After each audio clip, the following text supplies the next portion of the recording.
भंडारा जिल्ह्यात वाहतूक शाखेतील पोलिसांना दिला जातोय टार्गेट।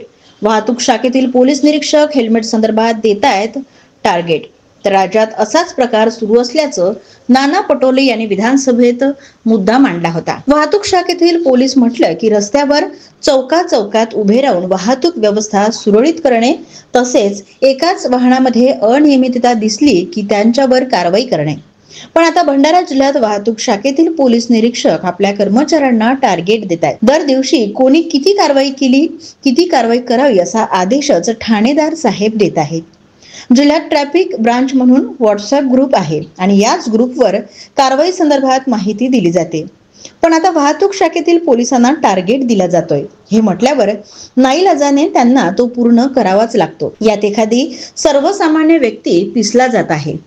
दररोज कारवाई करून देखील जिल्ह्यात अनेक लोक विना हेल्मेट गाडी चालवताना दिसत आहेत। तर दुसरीकडे नाना पटोले यांनी सुद्धा अधिवेशनात हा मुद्दा उपस्थित केला होता। तर दुसरीकडे सत्ताधारी पक्षातील आमदार नरेंद्र भोंडेकर यांनी हा गंभीर प्रकार असून याच्यावर कारवाई व्हावी अशी मागणी करणार असल्याचं सांगितलं आहे। सरकारमधील आमदार देखील आता टार्गेटच्या विरोधात आहेत। पण हा सर्व प्रकार पोलीस अधीक्षक यांना माहिती नसावा यात शंकाच नाही।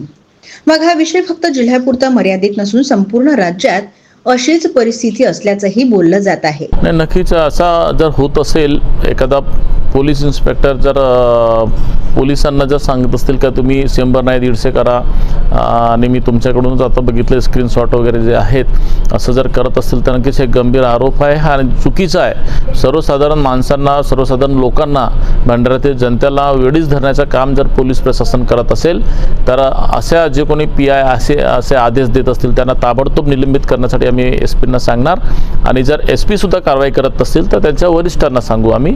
परंतु हे जे असं प्रकार भंडाऱ्याच्या लोकांना, सर्वसामान्य माणसांना त्रास होऊ नये याची आम्ही काळजी घेऊ। नक्कीच नाना भाऊंनी पण प्रश्न उभा केला होता आणि महसूल मंत्र्यांनी त्याचं उत्तर पण त्यांना दिलेलं आहे।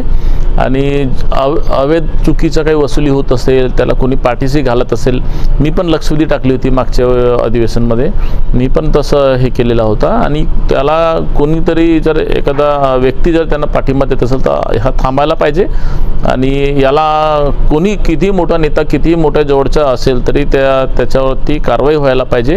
आणि मुळात कोणी नेता जरी त्याला समर्थन करत असेल पण अधिकारी जर त्याला सहकार्य करत असेल तर अशा अधिकाऱ्यांवरती सुद्धा, किती मोठा अधिकारी असेल, IPS जरी असेल, PI जरी असेल तर त्याच्यावरती सुद्धा कारवाईची आम्ही मागणी करू।